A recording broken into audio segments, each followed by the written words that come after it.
بسم اللہ الرحمن الرحیم۔ محترم ناظرین و سامعین، السلام علیکم ورحمۃ اللہ وبرکاتہ۔ امید ہے آپ اللہ تعالیٰ کے فضل و کرم سے خیریت سے ہوں گے۔ اللہ تعالیٰ آپ کو، آپ کے اہل خانہ کو، آپ کے بچوں کو، سب دوستوں کو اللہ تعالیٰ محفوظ اپنے حفظ و امان میں رکھے،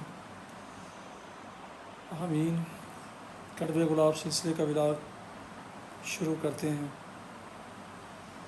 یاد رہے کہ یہ مضامین جو آپ کو پیش کیے جاتے ہیں کڑوے گلاب سلسلے کے، یہ جناب محمد سلیم بٹ صاحب کی تصنیف رقص دیوانگی سے لیے جاتے ہیں، جو تقریباً روزانہ کوئی ایک مضمون یا دو ان سے آپ کی خدمت میں پیش کیے جاتے ہیں۔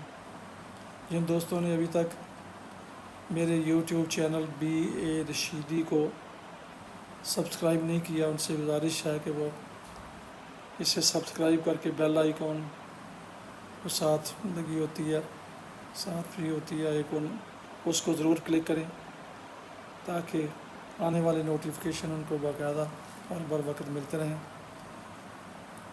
ہو سکے تو دوستوں سے بھی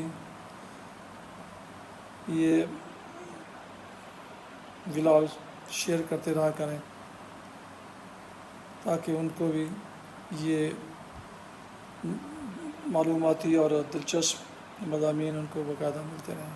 اللہ تعالیٰ آپ کا حامی و ناصر۔ تو شروع کرتے ہیں کڑوے گلاب سلسلے کا ولاگ۔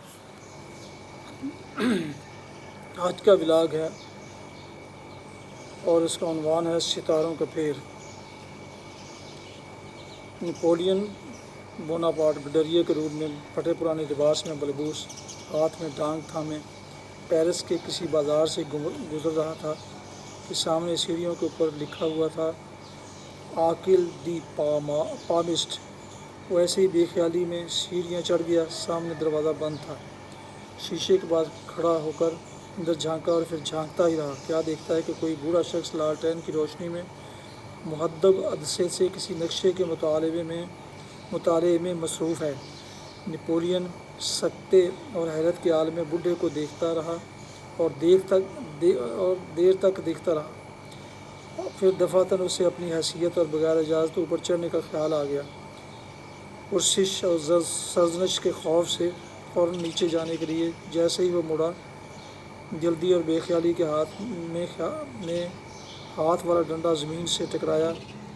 آہٹ سن کر بوڑھا چونکا، اوپر دیکھا تو نپولین پر نظر پڑی اور بوڑھے نے اسے اندر آنے کو کہا۔ نپولین ڈرتے ڈرتے اندر گیا تو بوڑھے نے اس کا نام دریافت کیا۔ جواب آیا، نپولین بوناپارٹ۔ نپولین بوڑھا حیران ہوا، اوئے تو نپولین ہے؟ خانہ خراب، یہ تو ہے، پتہ ہے یہ جو نقشہ دیکھ رہا تھا اس پر ہر طرف تیرا ہی نام لکھا ہے۔ تم صرف یہ کرو کہ آج سے اپنا نام نپولین بوناپارٹ رکھ لو، بس سب ٹھیک ہو جائے گا۔ بات آئی گئی ہو گئی۔ وقت تیزی سے بھاگنا شروع ہو گیا اور نپولین اپنی خداداد صلاحیتوں کے بل پر ترقی کی منزلیں چڑھتا چڑھتا آخر فرانس کا حکمران ہو گیا۔ وقت گزرتا گیا، صبح ہوئی، شام آئی، مہینے گزرے اور برس بیتے۔ نپولین روس کے محاذ پر اپنی فوجوں کی قیادت کر رہا تھا کہ اچانک بوڑھے کو اپنے دوست نپولین بوناپارٹ کا خیال آیا اور فوری طور پر فال رمل لے کر بیٹھا تو دیکھا اس کے دوست کا ستارہ گردش میں ہے۔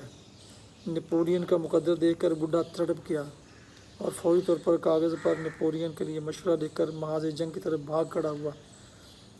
پتہ نہیں کتنی مسافت طے کر کے محاذ کے قریب پہنچا تو نپولین تک پہنچنے سے پہلے ہی کوئی تیر یا گولہ لگا اور بوڑھا پار ہو گیا۔ ادھر نپولین کے ہاتھ سے جنگ نکل گئی۔ جب لاشیں اکٹھی ہو رہی تھی تو بوڑھے کی مٹھی سے ایک رکا نکلا، نپولین واپس آ جاؤ، تمہارا ستارہ گردش میں ہے اور تمہارا زوال شروع ہو گیا ہے۔ یاد رہے کہ اسی محاذ پر شکست کے بعد نپولین نے کہا تھا کہ محاذ پر 5 منٹ تاخیر سے پہنچنے پر میں اپنے آپ کو کبھی معاف نہیں کروں گا۔ شدید برفانی طوفانوں میں روسی پیچھے ہٹتے ہوئے سب کچھ جلا گئے، اور ایک ہم ہیں کہ 5 منٹ تو کیا مہینے بلکہ سالوں کے سال ضائع کر رہے ہیں۔ ٹھیک، ہم نے کون سی دنیا فتح کرنی ہے؟ جہنم میں جائے وقت بابر بعائش کوش کہ عالم دوبارہ نیست۔ ستاروں کی گردش کا پھیر بھی کیا خوب ہے، جب زوال ٹھان لیتا ہے کہ اس کو آنا ہے تو پھر رکتا نہیں۔ چاہے اسکندر مرزا ایوب خان کو وزیر دفاع بنا دے مگر اس کو جانا ہی تھا۔ چاہے شہنشاہ ایران کی ضمانت پر یا فوجی سربراہ بنے مگر اسے ہاتھ دکھانا ہی تھا۔ چاہے بھٹو ایوب کو ڈیڈی کہے مگر اس نے آنکھیں دکھانی ہی تھیں۔ چاہے 50 جرنیلوں کو سپرسیٹ کر کے جنرل ضیاء کو لاؤ سپرسیڈ کر کے جنرل ضیاء کو لاؤ مگر تمہیں جانا ہی ہے۔ چاہے ساری قومی اسمبلی جنیزوں کے ساتھ ہو مگر اسے فارغ ہونا ہی تھا۔ چاہے دنیا کا مضبوط اور محفوظ ترین ہرکولیس ہو مگر اس کو گرنا ہی تھا۔ چاہے کاکڑ کو فوجی سربراہ بناؤ مگر غلام اسحاق کو فارغ ہونا ہی تھا۔ چاہے PPP کا سیکرٹری جنرل صدر پاکستان بناؤ مگر اس نے فارغ کرنا ہی تھا۔ اور چاہے ساری عدالتیں فوج صدر پنجاب اور اسمبلی کی اکثریت ساتھ ہو آپ کو کال کوٹڑی کی طرف قدم بڑھانا ہی پڑتا ہے۔ سامان 100 برس کا ہے، پل کی خبر نہیں۔ یہ آج کا دوسرا ولاگ پیش خدمت ہے۔ اس کا عنوان ہے یہ وقت نہیں رہے گا۔ عقل و دانش اور دانائی ایک ایسا خداداد عطیہ ہے جس پر ہر دور میں امتحان آئے اور دانا لوگ اپنی دانش مندی سے ان مارکوں میں سرخرو ہوئے اور پوچھے گئے مسائل کے ایسے حل دیے کہ مستقبل میں بھی ان کے اخذ کردہ نتیجوں سے بہت فائدہ اٹھایا گیا۔ ایسے ہی پرانے زمانے میں کسی بادشاہ نے اپنے وزیر کو بلوایا اور کہا کہ مجھے کوئی ایسی چیز بتاؤ جسے دیکھنے یا سننے سے جو بھی اس وقت میرا موڈ ہو نہ صرف رک جائے بلکہ بدل جائے، یعنی کہ اگر خوش ہوں یا مایوس ہوں، رنجش میں ہوں، غصہ میں ہوں یا پیار میں تو میں اس سے نارمل ہو جاؤں۔